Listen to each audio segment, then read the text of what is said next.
अफगानिस्तान में तालिबान का कब्जा, अमेरिका की वापसी, ये सब कुछ भारत के लिए सिरदर्द कैसे है, ये समझना बहुत जरूरी है। दरअसल भारत ने सालों से अफगानिस्तान में एक बड़ा निवेश किया है।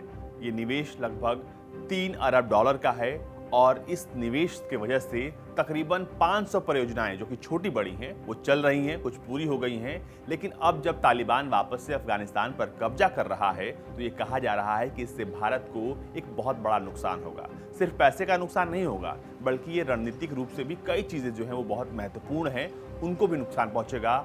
और जो भारत ने अफगानिस्तान में कुछ ऐसी चीजें बनाई हैं जिससे रणनीतिक संबंध और मजबूत होंगे, वो भी कमजोर पड़ जाएंगे। नमस्कार, मैं हूं अजीत और आप देख रहे हैं भारत तक। आज इस वीडियो में बात होने वाली है अफगानिस्तान में भारत के उस निवेश के बारे में जो कि सालों से भारत करता आ रहा है। सबसे पहले आपको बताते हैं कि आखिर कितनी परियोजनाएं अफगानिस्तान में भारत इस वक्त चला रहा है और लगभग कमोबेश वो कौन कौन से जिले हैं जहां पर ये सारी परियोजनाएं चल रही हैं।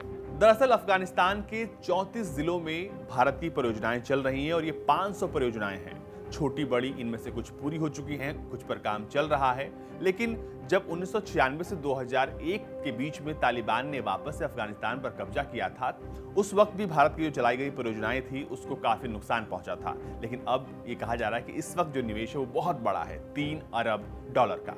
ये पैसा भारत ने वहां की बहुत बड़ी बड़ी परियोजनाओं में लगाया है। इसमें से पुल हो गए, सड़क का निर्माण हो गया, जिनकी वजह से अफगानिस्तान में आर्थिक गतिविधियां जो हैं वो बीते कई सालों में तेज हुई हैं। इसमें सबसे महत्वपूर्ण जो है वो है ईरान के चाबहार से अफगानिस्तान के दिलराम तक 218 किलोमीटर लंबी सड़क परियोजना का काम।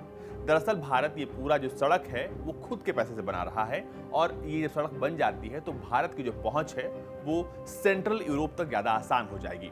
दरअसल ईरान में जो चाबहार बंदरगाह है वहां से लेकर अफगानिस्तान तक जो पहुंच है वो इस रोड से ज्यादा आसान हो जाती है और इसके अलावा भारत की पहुंच सेंट्रल यूरोप में ज्यादा इससे आसान होती है। अब लोग ये कह रहे हैं कि जब तालिबान का नियंत्रण अफगानिस्तान के जिलों में बढ़ेगा तो इससे जो परियोजनाएं जो चल रही हैं उस पर काफी असर पड़ेगा, क्योंकि उनको नुकसान पहुंचाया जाएगा। इसके अलावा पूरे काबुल को पेयजल उपलब्ध कराने के उद्देश्य से शुरू किए जाने वाली शहतूत डैम परियोजना का काम भी लटक सकता है। भारत पहले ही सलमा डैम का निर्माण कर चुका है, जिससे 42 मेगावाट बिजली बनती है और 75,000 हेक्टेयर जमीन की सिंचाई होती है। इसके अलावा भारत ने अफगानिस्तान में कई बड़े बड़े चिकित्सा केंद्र बनाए हैं। इसके अलावा भारत की मदद से कई power transmission station, small development project चलाए जा रहे हैं। इन सारी परियोजनाओं को भारत ने अफगानिस्तान की जनता की दशा सुधारने के लिए शुरू किया था, लेकिन अब सब कुछ ये ऐसा लग रहा है कि अधर में लटक जाएगा। कुछ मीडिया रिपोर्ट्स का दावा है कि अफगानिस्तान के लगभग 85% इलाके पर तालिबान जो है वो कब्जा कर चुका है। लेकिन दरअसल जमीनी हकीकत क्या है ये भी समझने की जरूरत है। जब से अमेरिकी सेना अफगानिस्तान से वापस जा रही है तब से अफगानिस्तान में तालिबान फिर से अपना सर उठाने लगा है। बीते 20 सालों में जब तक अमेरिकी सेना वहां पर थी, तालिबान का पूरा खात्मा इसलिए भी नहीं हो पाया क्योंकि जो भौगोलिक रीजन है वहां पर आकर बड़ी बड़ी सेनाएं जो है फंस जाती हैं और इस वजह से तालिबान बच भी पाया था। और जो दूसरी बात सबसे महत्वपूर्ण है वो ये कि पाकिस्तान समर्थित तालिबानी आतंकवादी जो हैं इस वक्त ज्यादा सक्रिय हैं।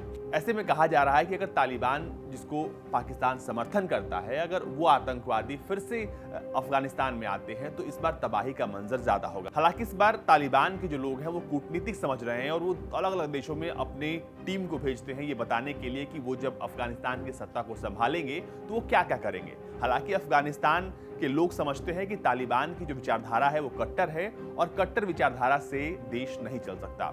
खासकर वहां पे जो महिलाएं हैं, बच्चे हैं और जो शरिया कानून वो मानते हैं उसको लेकर ज्यादा उत्पीड़न उन्हीं के साथ होता है। इसके अलावा तालिबान जो है वो बगराम एयरबेस की अगर बात करें, वहाँ की कुछ गाड़ियाँ हो गई, जो अमेरिकी सेना जब वापस गई तो उसने अपने पीछे बहुत सारी गाड़ियाँ, असला बारूद छोड़े। वो उन सब चीज़ों पर अब धीरे धीरे कब्जा कर रहा है।